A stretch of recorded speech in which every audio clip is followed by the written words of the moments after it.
Assalamualaikum warahmatullahi wabarakatuh. Kembali lagi di channel YouTube aku, Nita Rosita.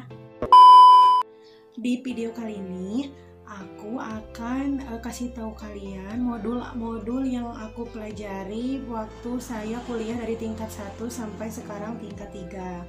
Untuk itu, buat yang pengen tahu jangan lupa di subscribe di bawah dan turn on notifikasinya, dan jangan lupa komen setelah ini saya bikin video apa lagi.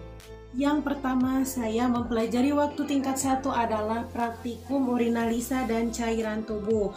Nah, di dalamnya itu kayak pemeriksaan urin dimulai dari makroskopis urin dan mikroskopis urin. Jadi kita selaku analis harus tahu bagaimana urin yang baik untuk kita lakukan pengecekan.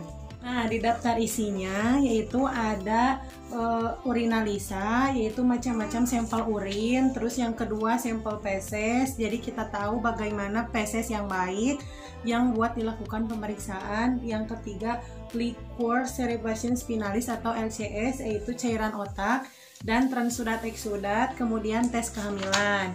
Terus analisa semen atau sperma. Jadi analis itu belajar dari sampel-sampel ini, kemudian kita pelajari bagaimana cara pemeriksaannya, metode, dan hasilnya, interpretasi hasilnya bagaimana. Modul yang kedua adalah modul hematologi 1. Nah, ini modul hematologi ini saya dapatkan waktu saya tingkat 2.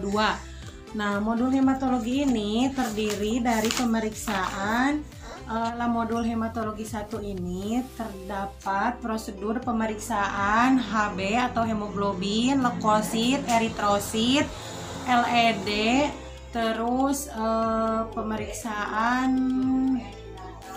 hematologi lainnya seperti hitung jenis leukosit dan sediaan hapusan darah peti. Nah, di dalamnya juga terdapat metode, tujuan pemeriksaan, prinsip, nilai normal, alat dan bahan, cara kerja. Nah, di dalam modul ini kita bisa mempelajari dan ada isian yang harus kita isi setelah kita melakukan praktikum. Selanjutnya ada buku pengantar laboratorium medik. Di dalamnya adalah mempelajari tentang struktur organisasi di laboratorium, terus keselamatan kerja di laboratorium, kemudian persyaratan keselamatan kerja di laboratorium, penanganan kecelakaan kerja di laboratorium. Jadi saya ini dipelajari waktu tingkat 1, dimulai dari K3, yaitu kesehatan keselamatan kerja pada saat kita melakukan pekerjaan di laboratorium tersebut. Selanjutnya adalah buku GLP atau Good Laboratory Practice, yang di dalamnya ini setebal ini itu di dalamnya ada cara perawatan alat di laboratorium, misalnya mikroskop, autoclave, open, terus pipet semi otomatik, pH meter, centrifuge, dan lain-lain. Dan juga selain itu di dalamnya ada teknik pengambilan dan juga antikoagulan yang kita gunakan apabila kita akan melakukan pemeriksaan, misalnya pemeriksaan hematokrit, antikoagulannya K3 EBTA. Nah, terus wadahnya gimana, suhu kamarnya bertahan sampai 6 jam. Nah, di sini itu sudah lengkap semua.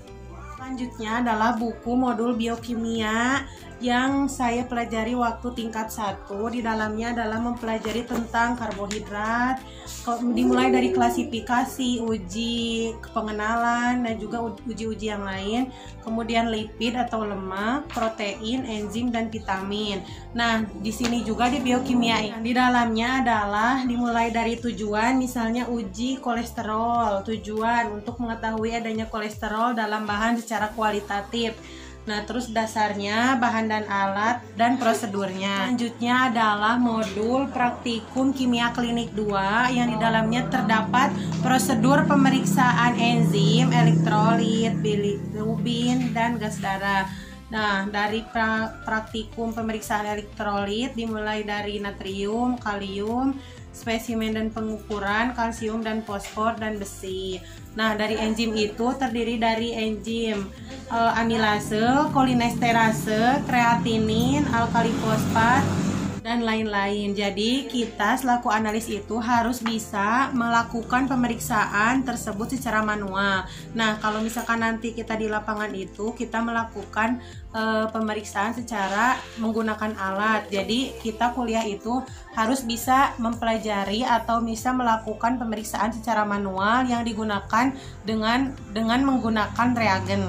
Nah, yang terakhir yaitu adanya modul praktikum toksikologi yang di dalamnya adalah terdapat pemeriksaan MPN, pemeriksaan angka kuman, pemeriksaan mikrobiologi makanan dan minuman, pemeriksaan patogen pada makanan, sianida, boraks, formalin, analisis nitrit, dan analisis zat pewarna makanan. Jadi waktu saya kuliah di tingkat 2 itu mempelajari ini karena seorang analis itu harus bisa mengetahui air yang baik dan tidak mengandung bakteri atau kolitinja itu bagaimana, dan seorang analis itu bisa meneliti air tersebut apakah air tersebut layak dikonsumsi atau tidak, dan juga pemeriksaan formalin atau boraks. Nah, waktu itu saya sedang melakukan praktikum tersebut dengan sampel boraks itu dari bakso dan formalin itu dari makanan yang emang ada pengawetnya, dan juga analisis pewarna makanan itu seperti makanan-makanan yang memiliki warna mencolok dan kita beli di tempat jajanan tersebut, kemudian kita teliti apakah ada zat pewarna makanan yang bisa membahayakan buat diri kita sendiri atau tidak. Nah, mungkin itu modul yang saya miliki waktu saya kuliah selama 3 tahun ini. Dan buat semuanya, klik di bawah subscribe dan turn notifikasinya, dan jangan lupa like, comment, and share ke sosial media yang kalian punya. Dan buat semuanya, apabila pengen bertanya bisa komen di bawah atau bisa DM di Instagram aku di atas ini. Wassalamualaikum warahmatullahi wabarakatuh.